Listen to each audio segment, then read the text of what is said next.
Assalamualaikum warahmatullahi wabarakatuh.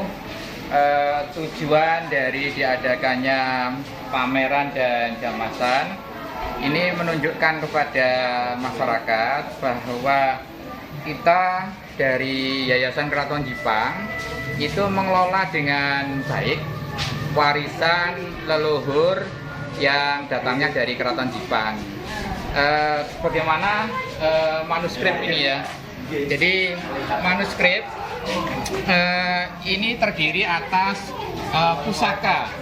pusaka yang dimana pusaka ini adalah pusaka yang dibawa oleh buyut Arya Penangsang.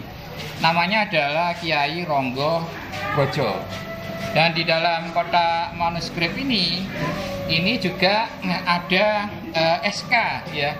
Jadi ada SK kedudukan dari Keraton Jipang pada waktu itu, rajanya siapa, panglimanya siapa. Nah, ini menempatkan Mbah Kudus itu sebagai urutan yang pertama, ya Mbah Kudus ini ya. Sunan Kudus. Ya, jadi Mbah Sunan Kudus itu menempatkan diri pada yang atas ya. Rajanya itu adalah buyut Arya Penangsang. Kemudian patenya Pate Mentaun, termasuk ada yang memang juru rawat kudanya, ya juru rawat kudanya, istilahnya pengawet ya. Nah, kemudian di dalam kotak manuskrip ini di samping ada pusaka, itu ada silsilah, ya. Maka silsilahnya itu kita mengetahui leluhur kita itu ada berada di mana saja, ya. Nah, sementara ini keberadaan dari anak cucu dari Buyut Arya Penangsang itu sudah banyak di mana-mana. Bahkan juga di Malaysia, itu di Malaka, itu pernah kita diundang. Itu memang dalam rangka untuk menyatukan leluhur. Makanya kita pada waktu menyelenggarakan gelar budaya Keraton Jipang, itu mereka hadir ya, yang dari luar negeri itu ya. Misalnya dari Malaysia, dari Singapura, dari Brunei, dan sebagian dari Filipina. Itu adalah mereka yang mengaku sebagai keturunan dari buyut Arya Penangsang. Dan ini adalah bagian dari peninggalan yang kita lestarikan, ya. Jadi ada nama-namanya ini ya, Kiai apa? Kiai ini adalah Kiai Barongan ya, Kiai Barongan ya. Istilahnya adalah barong ya, Kiai Barong. Nah, kemudian ini yang apa? Lo ya, yang lo 1 2 3 4 5 6 7 8 9 10 11 ya. Lo 11 ini bagian dari warisan yang diberikan kepada kami. Ini kelihatan ada yang apa ini tipis sekali ini ya. Ini dari umur ya, itu sudah ratusan tahun ya, ratusan tahun ya. Dan juga dari sana yang tombak itu tombak Dwi Sula ya, tombak Dwi Sula ini adalah peninggalan dari Mojopahit yang diberikan kepada Buyut Arya Penangsang ya. Jadi ini masih kita lestarikan dan kelihatan umurnya nih. Dan ini adalah peninggalan ya.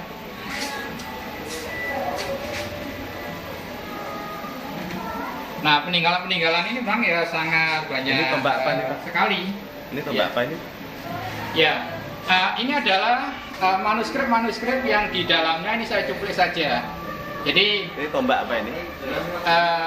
tombak Kiai Nogo. Tombak Kiai Nogo. Ya, tombak Kiai Nogo. Ya, dan ini adalah manuskrip yang berisi petuah-petuah, ya, petuah-petuah, ya. Di antara pusaka ini yang paling dituakan atau mungkin paling ampuh. Yang ada di situ. Ya. Seperti ya. Ini yang paling dituakan ini. Ya. Ini kelihatan dari sisi apa ini umurnya saja. Pusaka apa itu yang paling dituakan? Ya. ini Kiai Nagokeling ini. Kiai Nagokeling. Iya. Iya Nagokeling.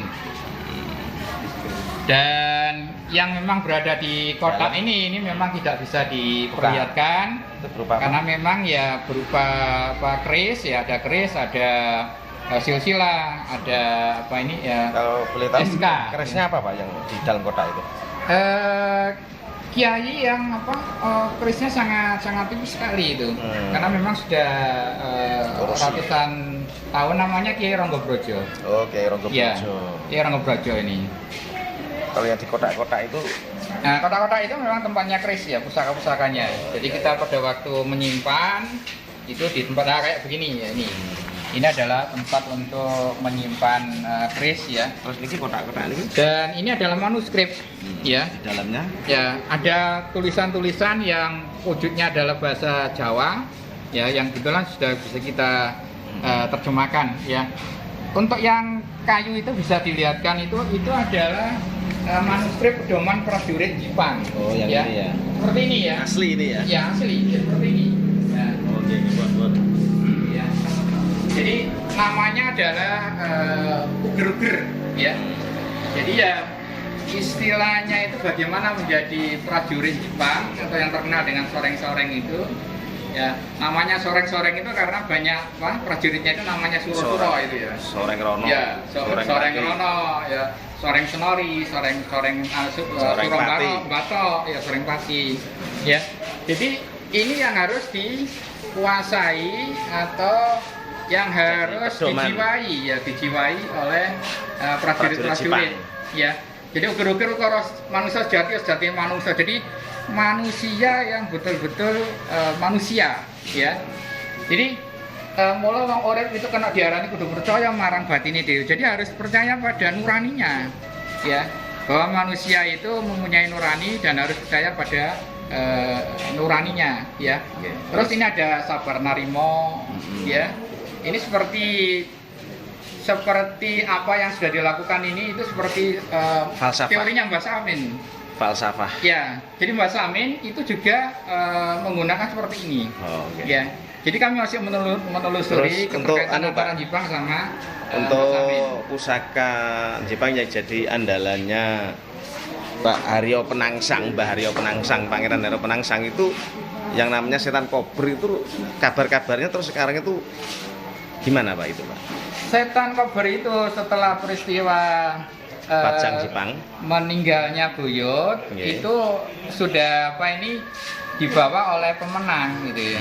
Dan mungkin barangnya sekarang sudah musnah lah karena sudah ratusan tahun ya. Jadi hasil dari proses perang itu.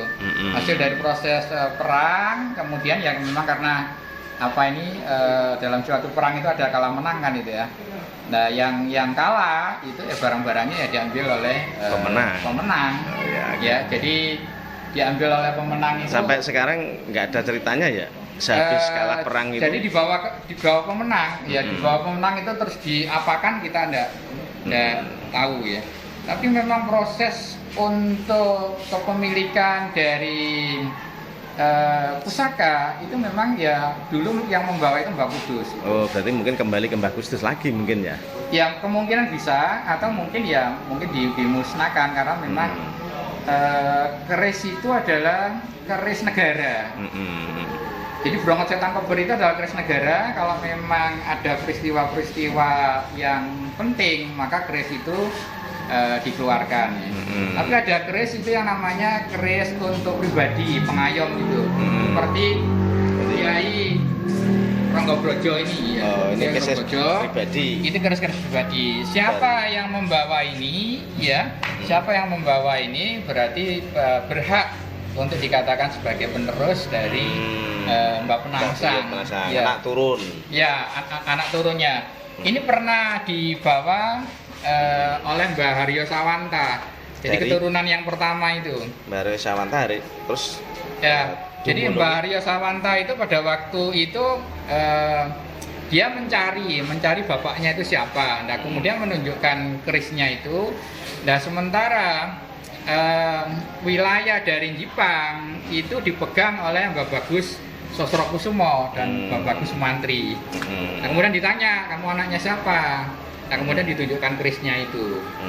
Nah, karena kedua beliau itu sangat familiar sekali terhadap keris pusaka itu, artinya mengakui lah bahwa dia itu anak keturunan dari Mbah Arya Penangsang. Bagus Sumantri. Ya, Bagus Sumantri. Ya. Kotak-kotak kecil ini, Pak. Ya, ini seperti itu. Ya, nah itu. Jadi manuskrip. Petuah-petuah istilahnya ya. Di dalamnya. Ya ini saya pesan-pesan saja. Ya. Falsafah yang menjadi pedoman. Ya, pedoman orang hidup. Kerajaan. Ya, kerajaan. Selaku Jipang Panolan. Ya. Oh, ya. Okay. Jadi istilahnya dulu adalah Jipang, kerajaan Jipang. Jipang Panolan itu setelah Mbah Menowo itu terus mendiami Jipang. Oh, Jipang, terus Jipang Demak, terus Jipang Panolan. Ya, jadi Jipang Demak karena Buyut Arya Penangsang itu adalah raja terakhir dari Demak. Jadi raja yang kelima ya, dari Demak. Setelah apa istilahnya tuh Raden Trenggono meninggal, ya, diganti kemudian Prawoto, Sunan Prawoto itu meninggal, diganti Buyut Arya Penangsang, terus perang di Demak barang-barang Demak, kekuasaan Demak itu dibawa ke Jipang. Ya. Nah, setelah meninggalnya Buyut Arya Penangsang itu ya sudah selesailah cerita dari kerajaan Jipang Demak itu ya.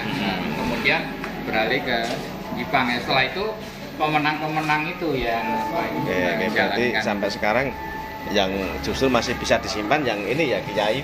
Iya, Kiai Ranggabrojo ini. Iya.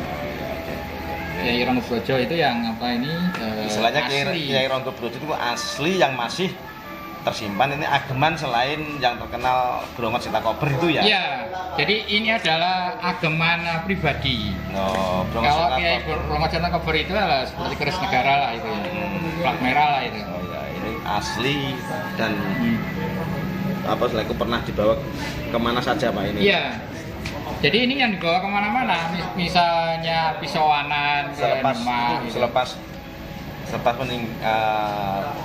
meninggal Pangeran Haryo Penangsang. Sebelum meninggal itu memberikan keris ini kepada istrinya. Ya, kepada istrinya. Tapi istrinya Mbah Haryo Penangsang mboten ngertos nami nih. Namanya itu berasal dari Gerobokan. Aku Dewi Manukwu. Oh, Dewi Manukwu. Iya, Dewi Manukwu. Itu adalah putri dari Kyai Lurakuwu lah ya. Oh, Lurakuwu. Ya, Putri Manukwu. Iya. Berarti cedak kuwu. Putri Dewi Manikwu. Manukwu. Iya. Oke, pun. Nah, ini disampaikan ke ibunya supaya nanti kalau anaknya besar mencari itu gampang lah. Ceritanya ke orang dulu itu kan ya. Pengenalnya ya keris itu. Iya, sejarah masalahnya. Sejarah. Sama Pak, sinten namanya? Komplit? Saya Kus Haryadi. Kus Haryadi. Ya, Kus Haryadi. Keturunan dari Mbah Haryo Penangsang. Mbah Penangsang ya. Yang ke-16. 16. Iya, ke-16. Oke. Pak Kus Haryadi tinggal di Kentong ini ya sekarang ya? Ini rumah saya. Okay. Rumah saya di Dengok gitu. Oh, Dengok. Iya. Ini memang ya pakai rumah saya. Dengok Padangan. Dengok Padangan. Ini yang rumah untuk kegiatan. Iya, untuk kegiatan. Oh iya. Ya sama ini pasanggrahan istilahnya ya, Pak. Iya. Sama ternak lele itu. Oh iya kayak gitu. Terima kasih Pak Kus. Saya sendiri jadi dosen di PEM Makamigas. Oh, termasuk dosen PEM Makamigas luar biasa ini Mbah Haryo Penangsang. Sampai sekarang keturunan yang dari Mbah Haryo Penangsang itu nyebar di mana saja Mas? Yang terdeteksi? Yang terdeteksi itu di Surabaya. Maksud saya kan dari Surabaya. Oh, okay. Kemudian ada di Palembang. Oh, iya. Kemudian adiknya Buyut Arya Penangsang itu Arya Mataram, itu ada di Baturaja. Di Baturaja. Bahkan beliaunya itu yang mendirikan Kesultanan Palembang itu adalah beliau Arya Penangsang itu ya. Palembang ini. Oke, terima kasih Pak. Mungkin lain kali kita